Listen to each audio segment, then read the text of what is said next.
Herkese merhabalar. Elif'in mutfağına hoş geldiniz. Bugün sizlere yapımı çok pratik, harika lezzetiyle sürekli yapmak isteyeceğiniz favori tariflerinizden biri olacak. Çıtır çıtır cips tadında yufka mantısı tarifimi paylaşmak istiyorum.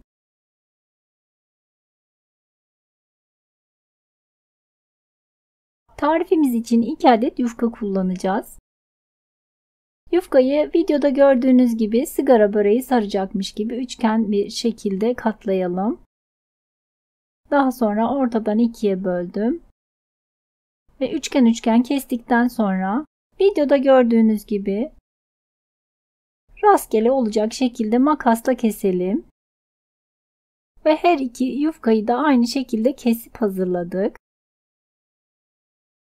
Daha sonra elimizle karıştıralım. Katlarının tek tek ayrılmasını sağlayalım.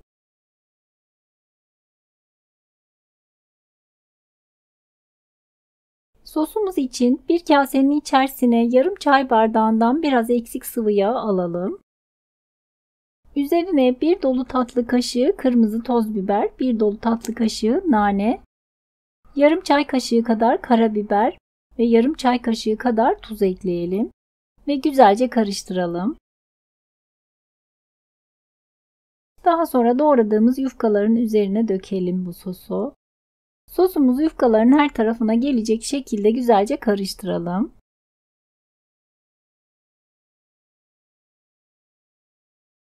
Daha sonra yağlı kağıt serilmiş tepsinin üzerine yayalım. Ve 200 derecelik fırında kızarana dek pişirelim. Ve bu sırada yoğurdumuzu hazırlayalım. Bir dolu kase yoğurdu bir kabın içerisine alalım. Üzerine 2-3 diş rendelenmiş sarımsak, 1 çay kaşığı kadar tuz ekleyip karıştıralım. Bu aşamada içerisine biraz su ekleyebilirsiniz isterseniz. Ben koyu sevdiğim için su eklemek istemedim. Daha akışkan kıvamlı yapabilirsiniz. Daha sonra mantımızın sosu için bir dolu yemek kaşığı tereyağını tavada eritelim. Bir dolu yemek kaşığı domates salçası ekleyip birkaç dakika kadar kavuralım.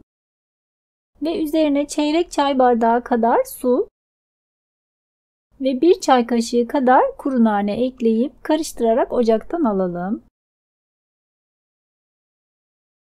Yaklaşık 20 dakika gibi bir sürede yufkalarımız kızardı. Fırından aldığımız yufkaları karıştıralım ve servis tabağına alalım. Üzerine sarımsaklı yoğurdu gezdirelim. Dediğim gibi isterseniz yoğurdu daha akışkan kıvamda da hazırlayabilirsiniz. Ve üzerine sosumuzu da gezdirelim. Ve çıtır çıtır cips tadında yufka mantımız servis için hazır.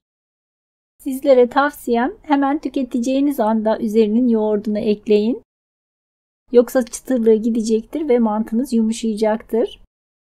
Çok pratik ve çok lezzetli oldu. Umarım sizler de dener ve beğenirsiniz.